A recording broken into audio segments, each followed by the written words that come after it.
Call the meeting to order. It is December 18th, 2023. This is a regular assembly meeting. Will the clerk please call the roll? Rob, Here. Mark, Here. Donna, Here. Bob, Here. Scott, Here. I'm not on Jay, mute. Excused. Thomas. Here. Okay, now time for the voluntary pledge of allegiance. Flag of the United States of America. To the republic for which it stands, one nation, under God, indivisible, liberty and justice for all.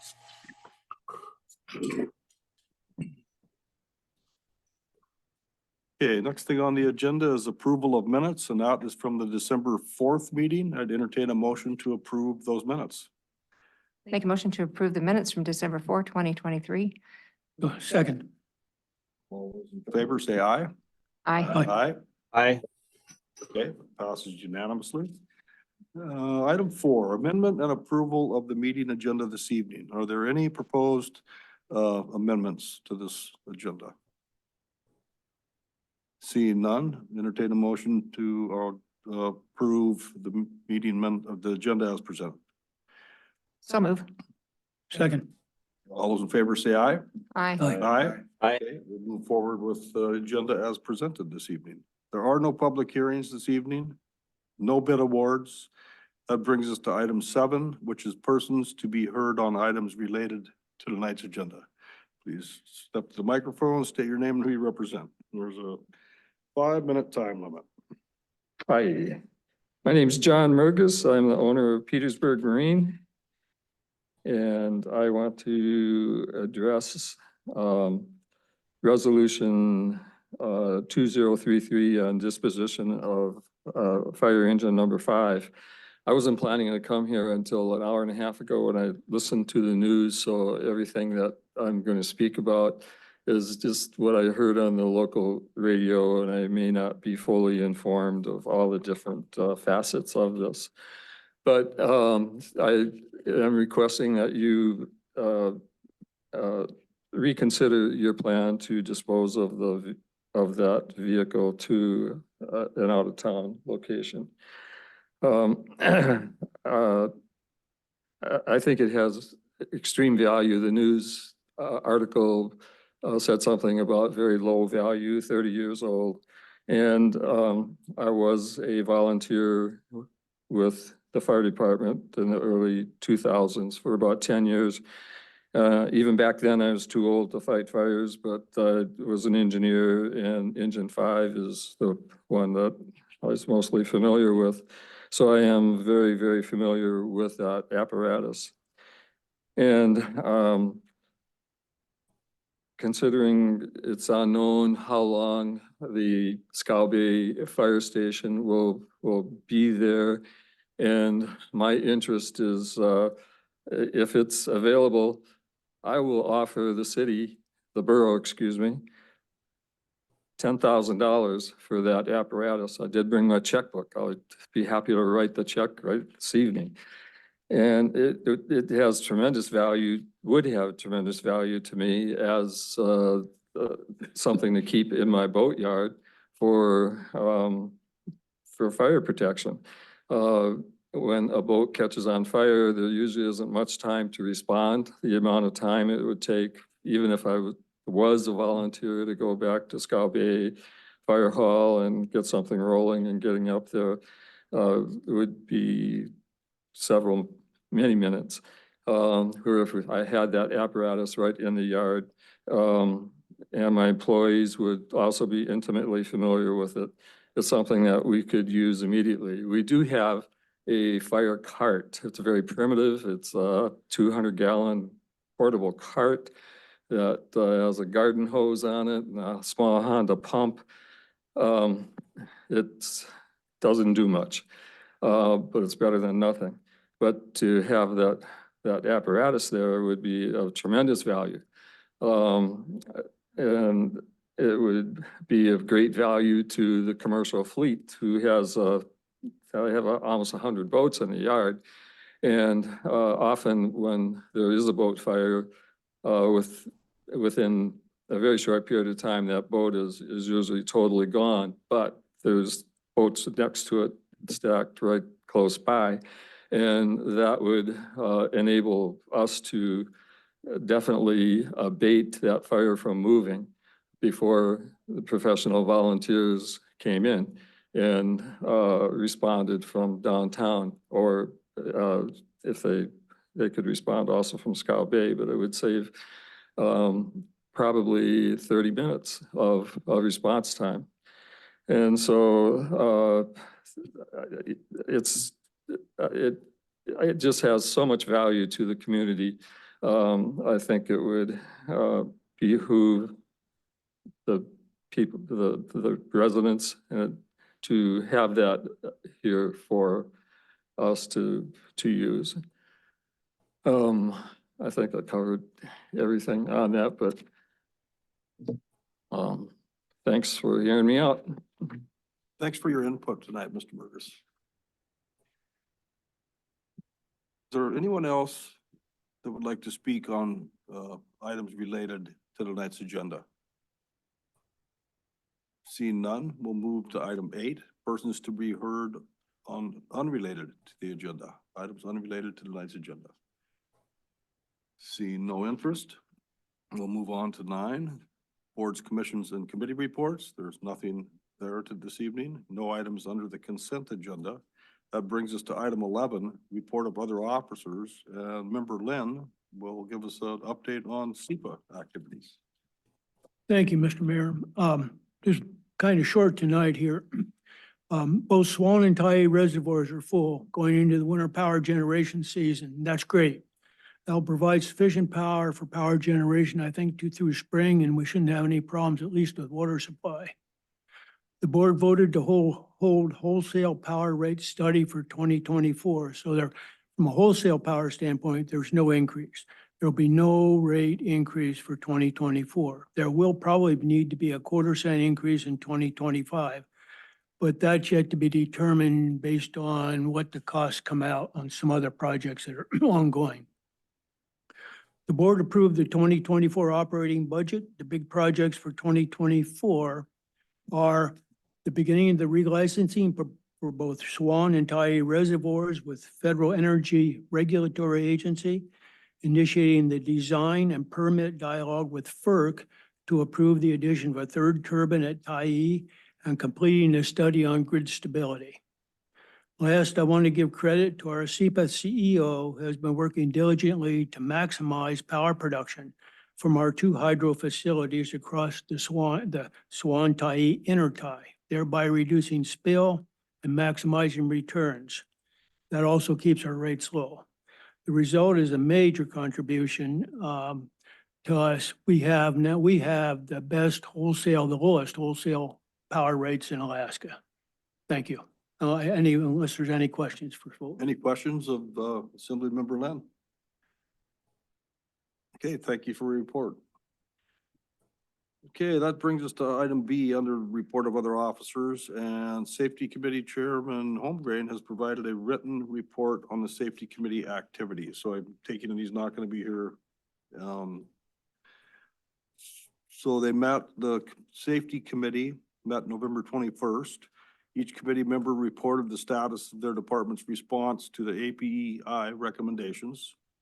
62 borough employees responded to a safety survey that the committee sent to all borough employees, and the results were discussed.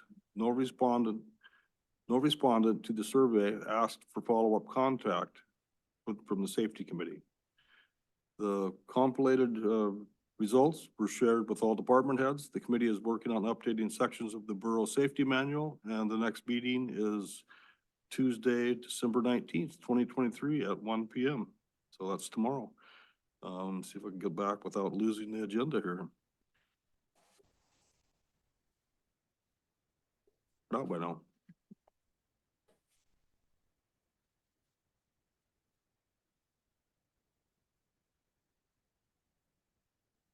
Okay, mayor's report, I believe.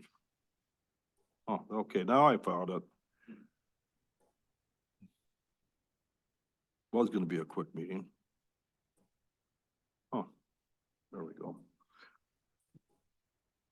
Okay, mayor's report, pretty short mayor's report tonight. It's not new news, but Trident on December 12th mentioned the sale of 4 of their major plants in Alaska with, downsizing some of their other plants. Petersburg is one of those plants. I thought there was a very good report that filled us, was very, informative to me than the last week's paper. And Thursday, I received a phone call from Stephanie Moreland from Trident, who is the Executive Vice President for Communications and Public Affairs. And she assured me that she would keep in contact through me and probably other avenues in the borough or from other employees at Trident on what's taking place with this transaction. So it sounds like don't want to leave anybody in the dark. So. And besides that, I'd like to, and there's the original report attached here, when the news release. I'd like to wish everybody a Merry Christmas and a Happy New Year from the Petersburg Borough, and have a good 2024. Manager's report. Yes, sir. So our water staff performed some maintenance on the air relief valves recently, and the sedimentation basins at the treatment plants were cleaned. We also spent some time at Cabin Creek Reservoir to secure some loose logs that had floated into the protective log boom. Wastewater staff has been working on replacing a sludge pump in the digester room at the treatment plant. And our sincere condolences go out to Dennis Jones' family for their recent loss of Dennis Jones Sr. The Blind Slough Hydro project is winding down. The construction contractor is working on punch list items, and the electrical subcontractor is working on finishing up final details. The Gilks team is monitoring the generator during the required reliability run. I think that's actually completed. And the Electric Power Systems is working with OS Engineering to fully integrate the hydro controls and monitoring into Power and Light's SCADA system. SCADA is the supervisory control and data. It's basically what our crew uses to basically monitor how the hydro operates and pieces of the equipment, and can look at it from here, including off a laptop, if they can take it home. Nope. Just from this. Okay, well, we'll get there someday. How's that? Generator is working well with only a couple of minor issues to correct. So the project is very close to being done. Carl, do you want to add anything to?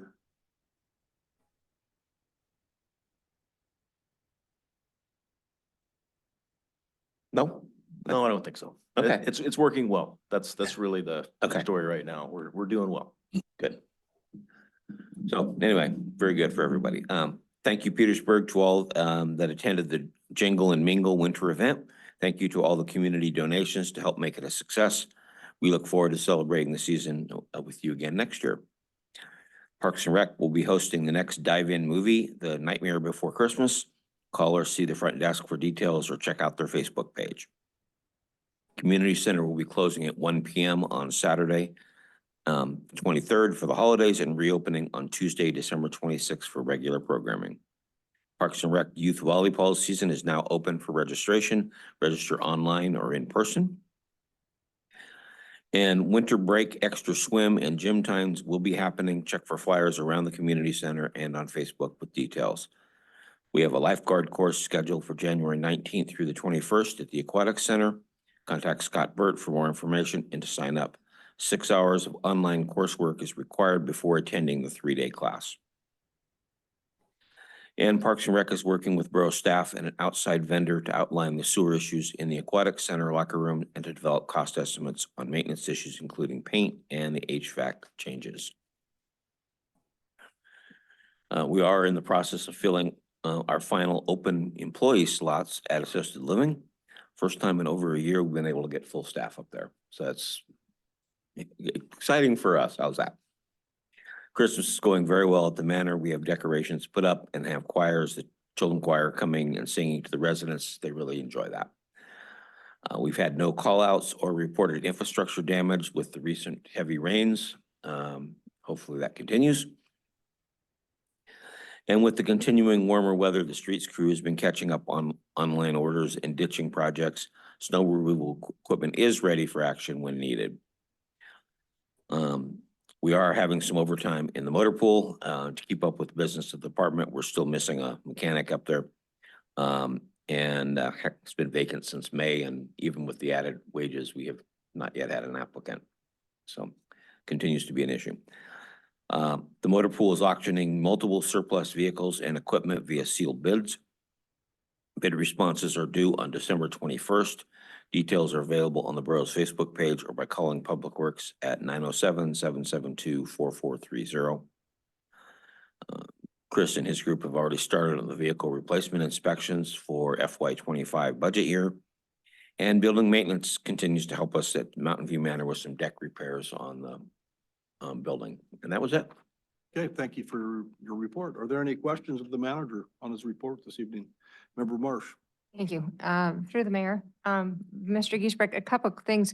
What are, and maybe Chris would be the one to address this. What are some of the criteria we're looking at for vehicle replacements?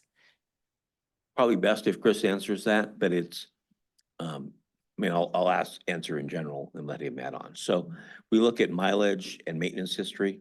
We're basically a, maintenance shop. We can't do major work. We just don't have the staff for that. So, when we start seeing higher maintenance costs on a vehicle, it's down more often than it's running, those kind of things. That goes into the, thought process of, okay, is it time to retire a vehicle and replace it? It's also issues with functionality for that particular department. I mean, Carl's got a couple of big vehicles coming up in Power and Light, or our bucket trucks, where the hydraulics start not being quite as steady as they should be. Those can lead to, issues of safety and everything else. And also it's really expensive here to get people to work on those. We have to bring in, hydraulic mechanics from off the island. So Chris, what did I miss? That covered it fairly well. I think on the question of what criteria brings something in for a replacement inspection, I would add that it's triggered generally by a vehicle approaching the end of its anticipated lifespan. So when we buy something, we'll assign it a value. A light duty truck might be a 15-year projected life. And so unless something happens with that truck during that time period to speed up the replacement process, when it gets to that 15-year mark or is approaching that 15-year mark, we'll do a replacement inspection on it and just evaluate it to see, okay, is it, what kind of shape is it in? Can we keep it in service? And if so, then we'll extend it out. And determining when to replace a vehicle is also different for the mission of the vehicle. Certain things like, admin cars, those are not necessarily critical for life safety functions. So we're not going to be maybe as proactive with something like an admin vehicle as we are going to be with, a plow truck or a power and light truck, something, or some sort of apparatus where, response time is critical and life safety in and around the vehicle is critical during a power outage or a snow event or something like that. So anyway, that's a couple of the other things that go into a replacement evaluation. Does that answer your question? Does, thank you. Okay. Any other questions of the manager on his report tonight? Thank you, Manager Giesbrecht. And that brings us to unfinished business. There's only one item under unfinished business, 14A. That's ordinance 2023-15. This is an ordinance adjusting the fiscal year 2024 budget for known changes. It's the third and final reading. And this ordinance was approved unanimously in the first two readings. So I'd entertain a motion to approve this ordinance in its third reading. So move. Second. Motion been made by member Linton, seconded by member Fine Walsh. Any discussion? None. Will the clerk call the roll? Mark? Yes. Excuse me. Donna, Yes. Thomas, Yes. Rob, Yes. Bob, Yes. Scott. Yes. Thank you. Okay, ordinance 2023-15 passes unanimously. That brings us to item 15 on tonight's agenda, new business. Item A is a resolution 2023-18. This is a resolution to vacate and convey a portion of the Ramona Street right-of-way between North Nordic Drive and Valkyrie Street, and to authorize acquisition of lot 10A and a 20-foot utility easement. If adopted, this resolution will vacate a portion of the Ramona Street right-of-way and convey it to John and Miriam Swanson in exchange for lot 10A and a 20-foot utility easement to accommodate the Pump Station 4 replacement project. I'd entertain a motion to approve this resolution. So move. Second. Motion made by member Marsh, seconded by member Lynn. Any discussion? And maybe just for the public listening, Carl, could you give a update on why this is important to this land exchange? Sure can, Mr. Mayor. So this project, to replace Pump Station 4, has been going for a while, in development, and, the property next to the pump station is a lot more desirable for the constructability of the project than using the right of way that is behind the pump station and next to the Swanson's home.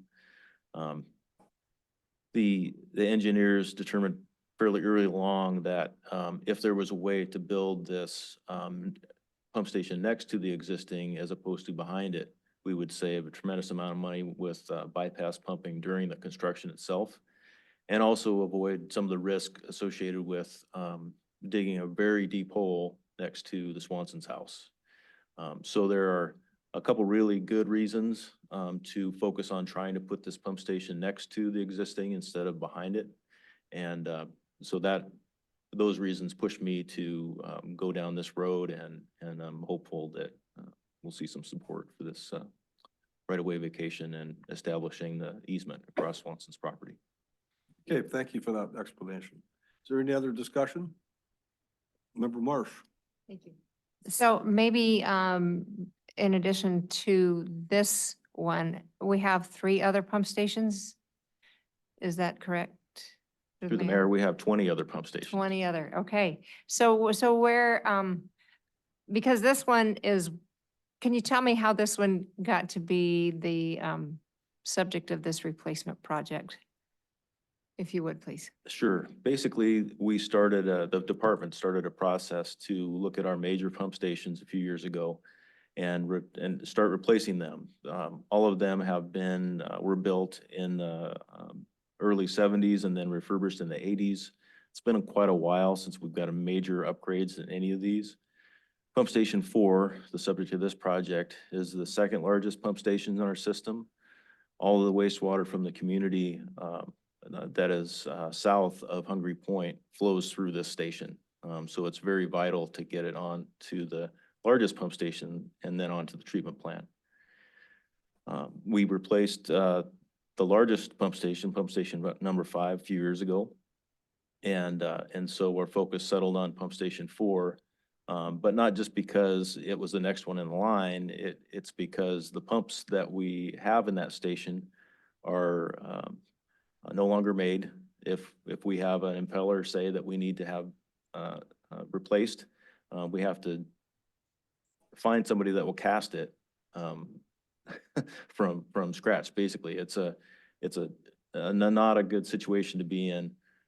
At least one of the pumps in this pump station has an issue. We can't get the isolation valves closed to really repair it. And the control system is aging, and it's just really time to upgrade this pump station so that we have continued service. This is a critical enough location that we can't afford this not to work. There's no way for nowhere for the water to go if this is not working. We can't pump it into the Narrows. And so this is it's a link in our collection system chain that has to be renewed.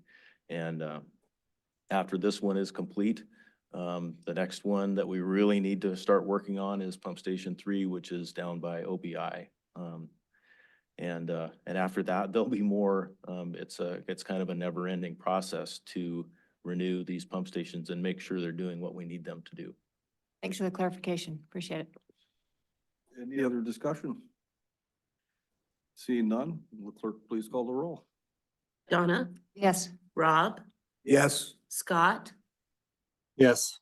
Thomas, Yes. Mark, Yes. Bob. Yes. Thank you.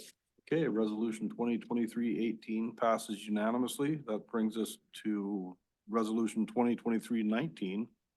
This is a resolution to authorize the sale of the borough's 1991 Hearst pumper fire engine, engine number 5, to the city of Hyder Volunteer Fire Department for $1 in an as-is where-is condition.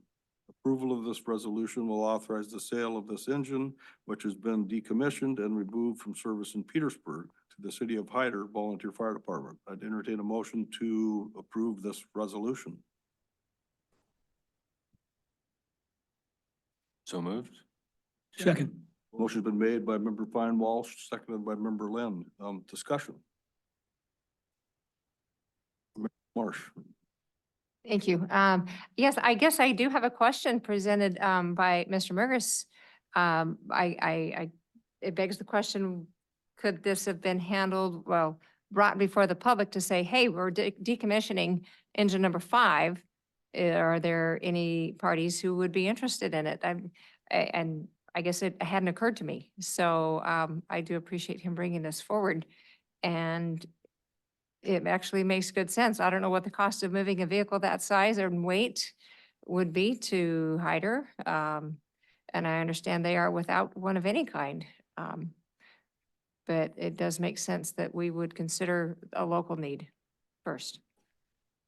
Member Lynn, did you have your? Yep, I do. I concur.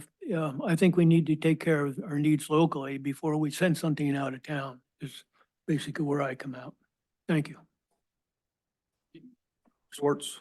Yeah, there have been, I have 2 boats out there. And, so that's my selfish outlook on it, but we've already paid for it once. And if John's willing to buy it, it's a win-win as far as I can tell. Is, you know, and if, I'd hate to see one of my boats catch fire from the heaters and then take out 2 more. So if we can do anything to alleviate that problem, I think that, would be good. Any other discussion from the assembly members? I recognize you, Aaron, but, and I've had questions about replacing fire engines. I understand when they reach a certain point in their life as far as usability for a volunteer fire department. I'll recognize you next, Jeff. And, you know, with 5,000 miles and 400 hours or whatever it has on it, this, engine number 5, maybe, it would have some usable life here in town. I don't know if the deal's already been made with Hyder. I guess definitely not. We're approving that in this resolution. So we should maybe think it over. Maybe there's better use for it locally since the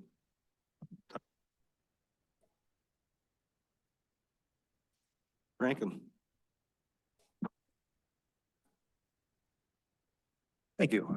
Some considerations with that. So one is, right now, the borough pays and maintains not just for the operation of the pump itself and the engine, but all the fire hose is tested yearly to make sure that it's not going to blow apart when you put pressure behind it, as well as other things that involve the operation of flowing water.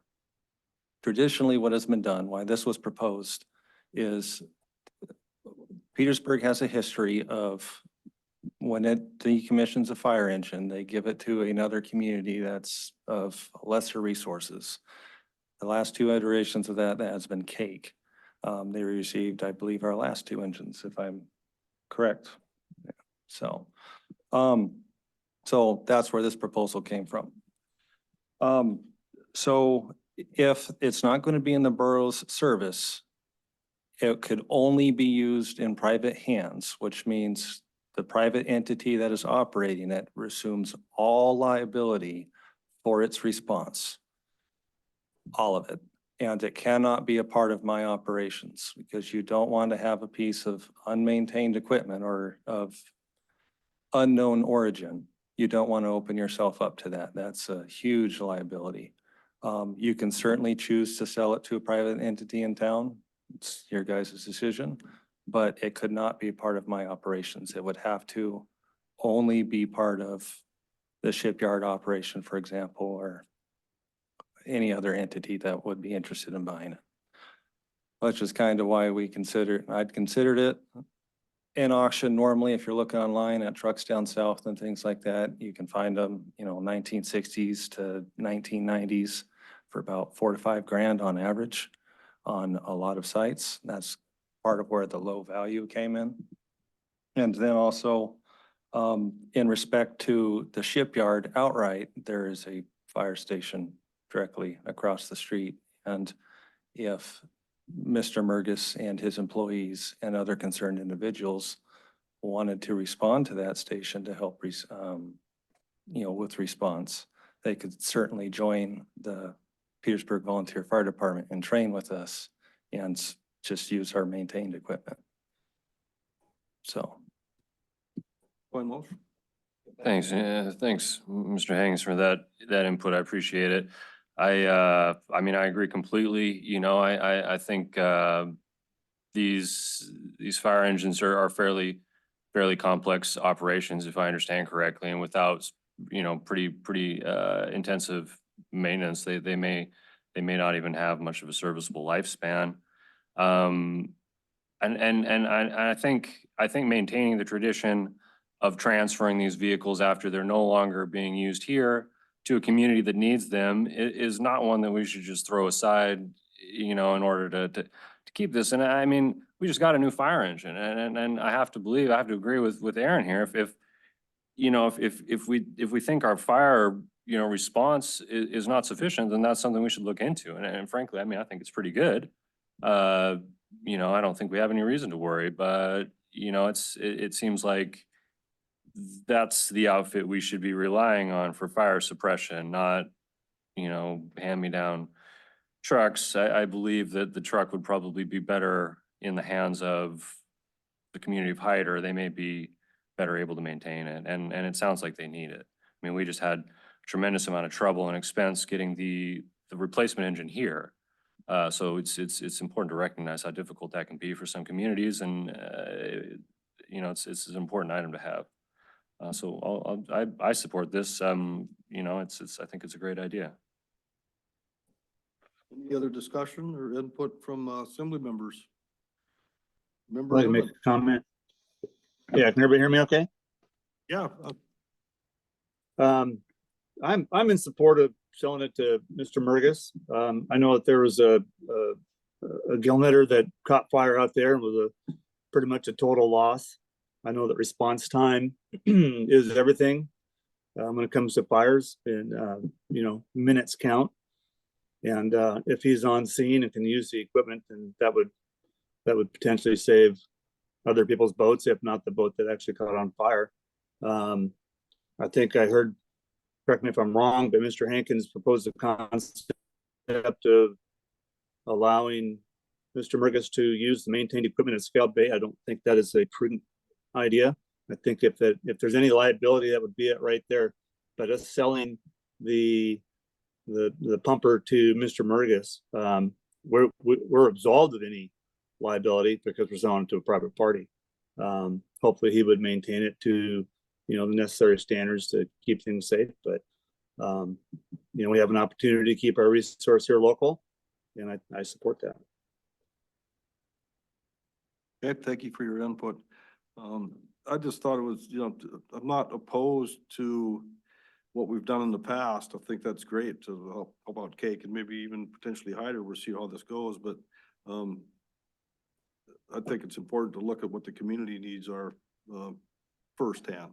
And one question for Mr. Hankins, this is a hypothetical, if we did sell this to a shipyard and there was a fire broke out on their property and they've started battling the fire, I would assume the fire department would still respond and help.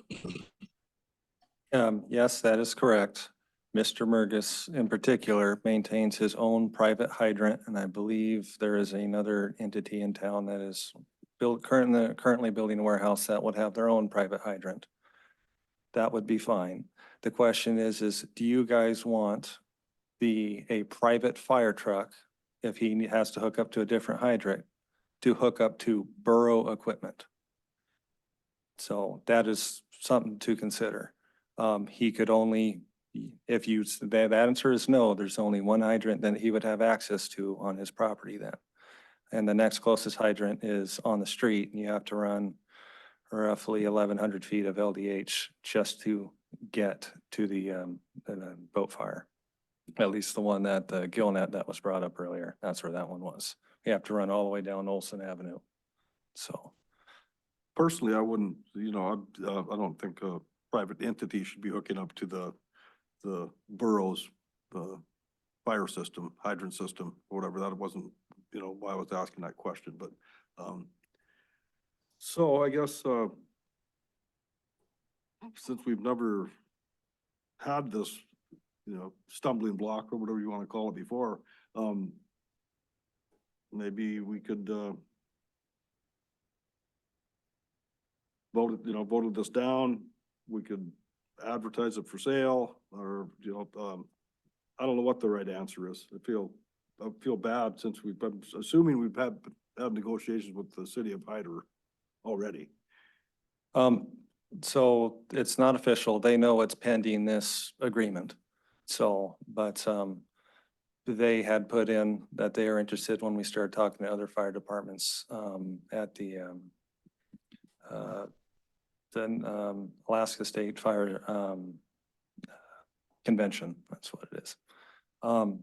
One thing that you should consider, if you're going to sell it to a private entity and leave it on the island, there needs to be a set of rules attached to it, just like hooking up to borough equipment, that, what can they do and not do with that apparatus, because the potential for someone to get hurt if somebody does something improper is great.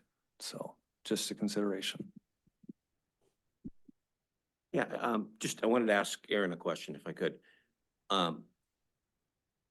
Were hoses and pumps and everything staying on the fire truck that were going to Hyder? I mean, something assembly has to deal with. I mean, in other words, is there stuff on the engine that would normally go to Hyder, but in this case, we'd want to leave on the truck? The only thing left on the engine itself, I believe, is an old style axe that we've transitioned away from. And the current hose, which according to the fire marshal who helps, he works with the testing of that hose. A lot of it is aged out twice over. So it's 2 times past its service life. And his plan was to take it to the dump and throw it off so that Hyder couldn't even use it, because it's that old. Just wanted to make sure it was out the open as far as what came with the truck and what didn't. So hose for that particular engine is not usable according to the fire marshal anymore at What's labor standards. slated to be decommissioned. That's regulated by the NFPA, the National Fire Protection Association. They're also the ones that set service life for fire apparatus. Their recommendations, disobey them at your own risk, because you can open yourself up to liability. 20 years for a first due response apparatus is their recommendation, with no more than 25 years of a first due fire apparatus able to respond initially. You can go up to 30 years for a second due backup engine. And that's the recommendation. It's NFPA 1901. And you don't have to follow that, but if you don't and something happens, then there's a standard that has been set nationally that you've just disobeyed, and if someone took you to court over it, liability. Fire departments down south get away with it because they have mutual aid and other departments that can help cover, their response. Whereas we are just the one entity with only the equipment we have. So. Any other discussion? I guess the clerk will call the roll. Member Fine Walsh. Well, I just want to, I just can't help but feel that, I feel uncomfortable going against what I perceive as the, kind of the desires of Mr. Hankins here. I think that we should listen to what he's saying, and I understand, the desire to sort of keep these resources local, but I think in the broader scheme of things, in terms of the overall value of the borough's assets, vehicle assets, and our budget, this is quite small. And I think it could make a really big difference for a community like Hyder. So something to consider. Okay, any other input? Got one, thought, I guess, if this resolution fails, what would be the next step for Engine 5? Would we put it on the list with these other vehicles? I'd have to look at how the code reads, but I believe that would be the case. If it's not there's no code issues related to this, and I don't think there are, we would just include it in a surplus vehicle auction. We'd have to have some kind of disclaimer that, that Aaron talked about, that we say this is what it can and cannot be used for. We'd want to take all the identifying stuff off of it, so it's not a Petersburg fire truck, that kind of stuff. And then we'd put it up for sale to all bidders. And that's probably the right way to go, rather than just sell it to John. He's a reliable guy, clearly, but if we're gonna sell it here on the island, we probably need to put it on the market and see who else is potentially interested. That makes. There's no other discussion. Will the clerk call the roll? Thomas, Yes. Scott, No. Bob, No. Rob, No. Donna, No. Mark. No. Thank you. Okay, that resolution fails with a 5-1 vote with Member Fine Walsh in favor. That brings us to resolution, item C, support for House Bill 2001, an act changing the residency requirements for hunting, trapping, and sports fishing privileges. Assemblymember Newman requested a letter of support for House Bill 201, sponsored by Representatives Himshoot and Hannah from Juneau, which will align the residency requirements for hunting, trapping, and sports fishing privileges with the requirements to receive a permanent fund dividend. Entertain a motion to support this letter of support. I'll move. Is there a second? Second. A motion been made by Member Lynn, seconded by Member Marsh. Discussion. I'd like to jump in here. Can I say something? Member Newman. Oh, thank you. So I talked to enforcement about it, to get some clarification on it. Of course, they can't recommend one way or the other, or, the yay or nay on it. They can just kind of give me some background on the history of it.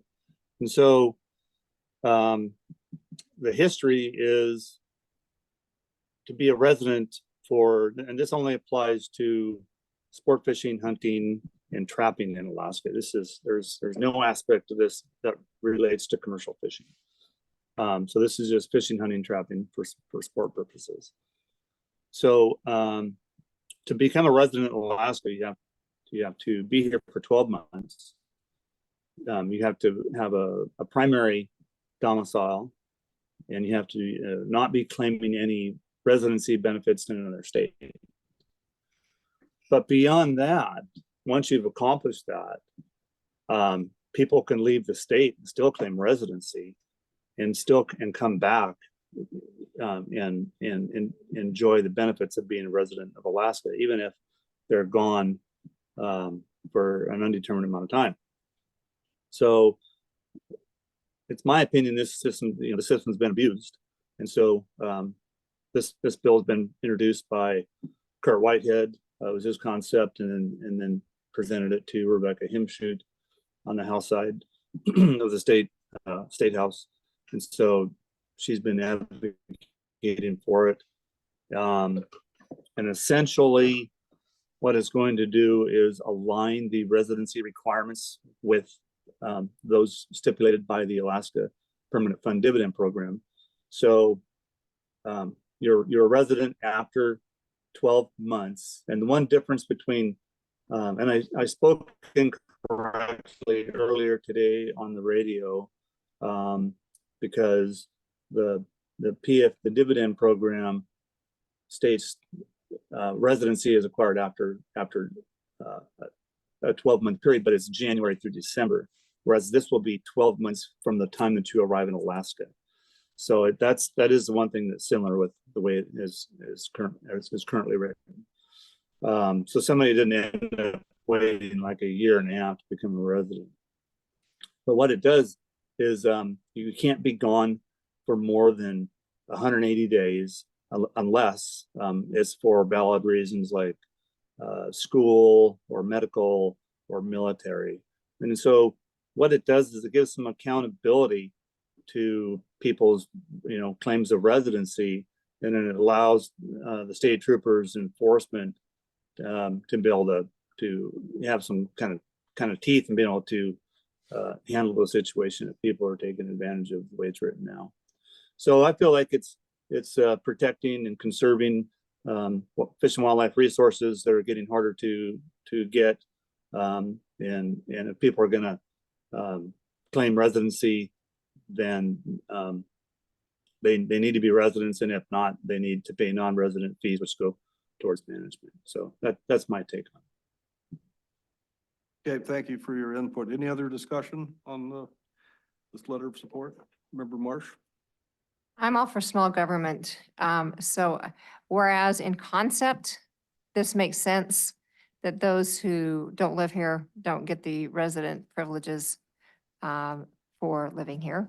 So I wonder if this is going to create a whole new level of bureaucracy, a whole new department, the enforcement, who's going to police. Well, Mr. Jones has been here, has gone 181 days, and Mrs. Davis has been here for 179 days, that kind of thing. I'm a little bit reluctant, like I say, in concept, it does make sense, but how it will increase government, I have a hard time on that one. I have an answer for that. Okay, so what this does is it gives the enforcement, the troopers, the ability to ask the questions of how long have you been gone, and now because if this gets passed, then they'll be able to look up airline ticket receipts or ferry ticket receipts or how people got here, because right now they can't ask those questions because there's no teeth to the regulation. It's just you're a resident for after 12 months, and beyond that you can be gone as long as you want, and they can't ask those questions. So what this does is it gives a tool in the toolbox for enforcement to enforce it, so that they will have that capability to ask those questions legally. Okay, it seems to me like, the letter of support wouldn't hurt in this case. And if they tie it to the requirements to receive a PFD, permanent fund dividend check, it might be easy access for the enforcement to decide if you're legitimately a citizen or not. So I support sending a letter. Any other discussion? Clerk, call the roll. Bob, Yes. Mark, Yes. Scott. Scott? Yes. Thank you. Donna, Yes. Rob, Yes. Yes. Thomas. Yes. Thank you. Okay, we will be sending a letter of support for House Bill 201. Item D, work session with Mental Health Trust Land Office. The Land Office Senior Project Manager Chandler Long and State of Alaska Plating Officer Amy Orange Posma, hopefully I pronounced that right, request a work session with the Assembly to discuss plating, planning, and working together in the best interest of Petersburg.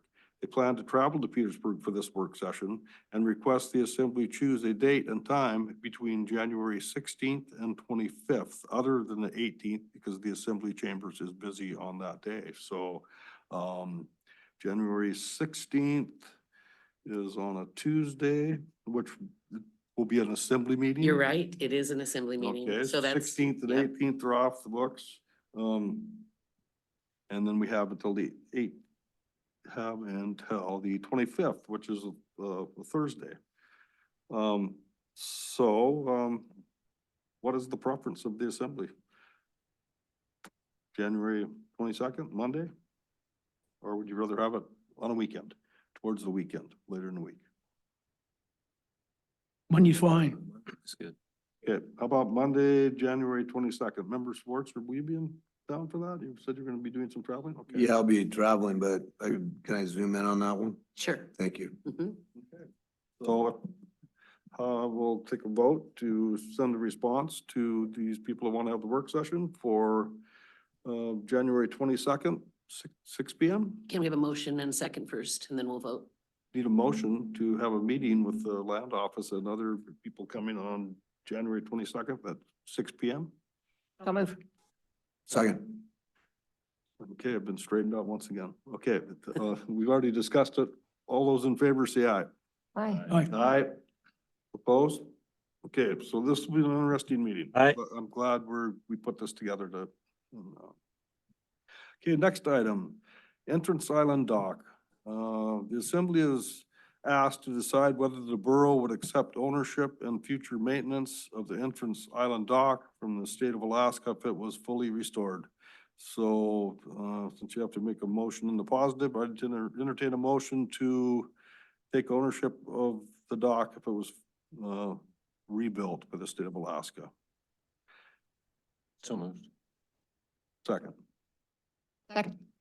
Okay, then motion been made by Member Fine Walsh, I believe, seconded by Member Marsh. And when I brought this discussion up in response to Mr. Orr from the Territorial Sportsman Organization in Juneau, it wasn't my intent for the borough to take ownership of the Entrance Island Dock or to put it in any fashion in our priority list for funding.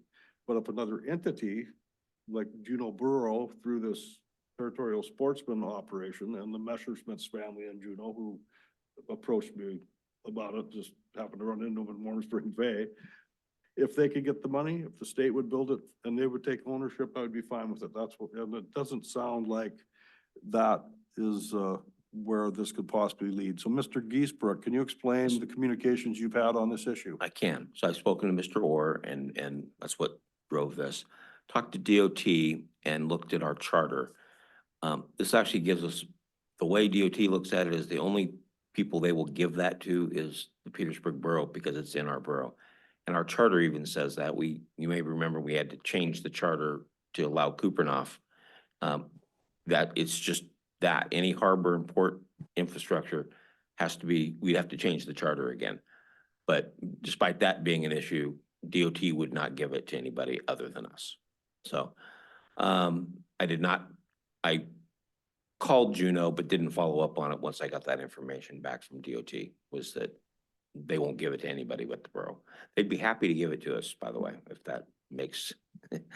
Yeah, if they need another year, you'll be pulling it off the bottom. Yeah. Yeah, it was never my intent to, I mean, it was the Assembly's decision in the past to, not accept the Entrance Island if you had a choice. So, I guess we did our best. We talked about it. So, If I may, sir, that doesn't stop, I should have said this earlier and I apologize. Doesn't stop him from getting money together and doing repairs to it. He'd have to work that out with DOT, but that can still happen. DOT, as silly as it sounds, doesn't have any issue with anybody else fixing it, they're just not going to likely. And that has no impact on the borough's ownership or anything else. Even if that stays in the ownership of the state of Alaska, Yes, they don't care if anybody goes and puts planks on it. he'd have to work it out with them from a standpoint of if they require engineering or anything like that. But truth of it is, they don't really care if somebody fixes it. And that, which is what I would tell Mr. Orr. Member Fine Walsh? You know, I took a second to take a look at our old waterfront master plan, and it actually mentions Entrance Island and you know, as I understood, if there was a way to finance the acquisition and more importantly, a mechanism to pay for the continued maintenance, you know, I don't necessarily think it would be a bad thing for our community potentially, but I wonder if there's some option whereby we acquire that from the state, but then turn around and lease it to this individual that's interested. So kind of alleviating the need for the borough to pay for the hard infrastructure and maybe also the maintenance of it. And then also give this person an opportunity to operate whatever type of dock they want, you know, without, I guess that occurred to me. It might be something worth mentioning to these people. I mean, I don't want the borough to take on, you know, a maintenance cost that's unnecessary or unwanted. But I also think that the Entrance Island dock, I hate to see a piece of state infrastructure like this fall apart or go to waste or remain unused or unusable, especially when somebody is actually interested in using it. So just my 2 cents there. Through the mayor, that could potentially happen, yes. I don't know that there's any restriction by the state to the borough leasing things out, but we'd have to own it first, so. Well, at this point, if it's still the position of the assembly to not take ownership, even if the state, gets it up to new standards or new condition, I guess would be a better word. Doesn't mean we can't approach this again in the future if Mr. Orr and his group and Juno find a way to maintain it. It is a handy dock, but it's just a little bit far away. So clerk, call the roll. Scott, No. Bob, No. Mark, No. Rob, Nope. Thomas, No. Donna. No. Thank you. Okay, at this time, we don't want to own Entrance Island dock, even if it's new. Item 16, communications, they're listed on our website or on tonight's agenda. We make a habit of not reading them. The next item on the agenda is item 17, assembly discussion items. There were no items listed. Do any assembly members have comments this evening besides ho, ho, ho? Being none, that brings us to recognitions. Are there any recognitions by assembly members or staff in the room this evening? See none, entertain a motion to adjourn. Oh, Member Hankins, I got, Mr. Hankins. sorry, yeah. I have 4 of my volunteers completed their EMT2 certification. Lieutenants Patrick Lane, Lieutenant Sarah Wright, Captain Morgan Falter, and Jesse Agner. So congratulations to them and thank you for your dedication. Thank you for the effort. Okay, now I'll entertain a motion to adjourn. So moved. Second. Those in favor, say aye. Aye. Aye. Aye. Aye. Thanks. So.